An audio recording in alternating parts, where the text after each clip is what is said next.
Hello AP Seminar students, Mr. Bishop, recording our next video for class. This video is going to take us through some of the more important terms and some of the more important acronyms that we're going to need to be successful for AP Seminar. Alright. There's also instructions on the work that we're going to complete over the course of the next couple days.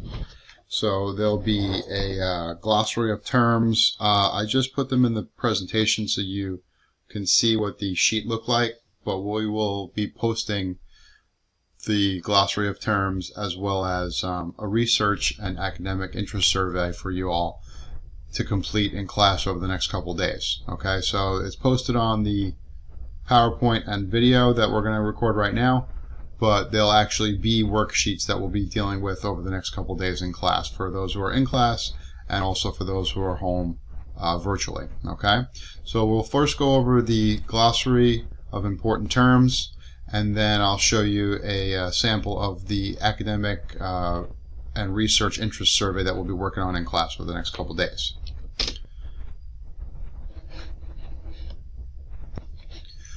Alright, last video I posted for you all, I briefly went over the outline of the course, the performance tasks that you'll be expected to complete over the course of the year, and the end of course examinations.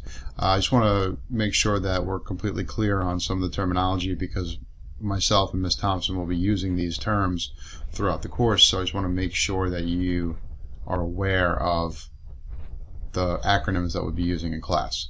So performance task 1 is highlighted by two very important tasks. We have the IRR and the TMP. Your IRR is your individual research report, and your TMP is your team multimedia presentation.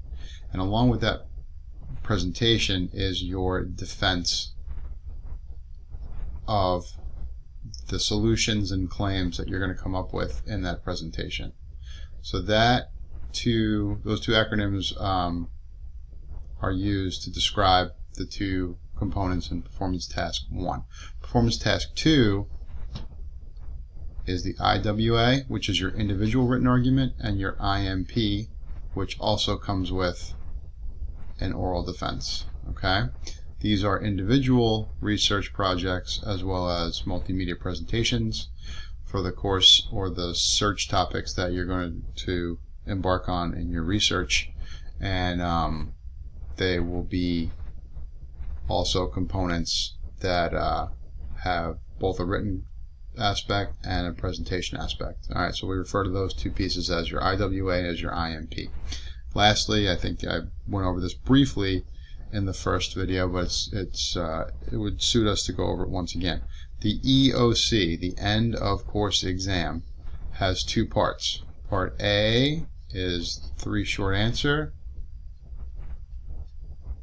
and part B is a full argumentative essay.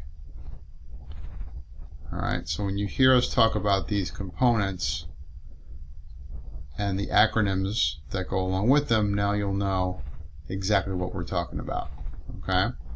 We'll be using these terms relatively frequently, and of course this component will be due early on, so that's your first completed task for the course, and then we'll move on to work with our performance task 2. And then of course your exam won't be till, I believe, May 15th, I think. Alright? Now, to be successful in the course, we have to go over our glossary of terms. Most of these terms, I'm sure you've seen somewhere throughout your courses of study. Could be another class, could be something you've read, it might just be a term you know.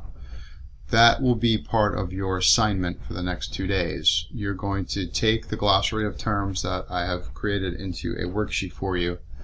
You're going to provide your own definition, so you're going to take the textbook definition and you're going to kind of work it into your own vocabulary and use your own words to describe that term. And then you're going to tell me if you have heard that word before and where. Hopefully you've heard it in class. Hopefully you've heard it in English class. Maybe you heard it in social studies class. But let's try to identify where you've heard those before, because it might help you kind of contextualize where that term might be used in the future. Lastly, Ms. Thompson and I want to kind of get a feel for some maybe academic notes of interest that you may have, or perhaps possible themes you'd like to investigate. And something we spoke about day one was that you really can make this class as fun or as painful as you'd like it to be. And in order to make it fun, you should kind of think about some things in the world that you might be interested in. Could be a variety of topics, right? Some of us might be a little more science-based, some of us might be a little more socially based, or perhaps a little more math-based. But you can take your interests and apply those interests to this course in your research and for whatever topics you might want to complete your performance tasks on. So we're going to kind of get a preliminary idea of where our thoughts and our interests lie for this class. This survey will go out with this recording as well as the glossary term handout, and I'd like you to rate your interests for each of those possible themes in the Google Doc. It'll just be your own Google Doc, so no one else will see your answers except myself and Ms. Thompson. And then we'll kind of try to lump our thoughts together and see possible situations of who may be able to work with each other as far as common interests and common academic research themes they might be interested in pursuing. All right. So that was a brief overview of what we'll be going into over the next couple days. Hopefully the acronyms you're starting to get a grasp of, but the beauty of the video is you can always go back and watch the video again to kind of familiarize yourself with those acronym terms. And then we'll start tackling the course glossary tomorrow and Friday. Okay? I will post this video along with that work and a description of that work tonight, and then you can get working on that for tomorrow. See you all either virtually or in person tomorrow. Take care.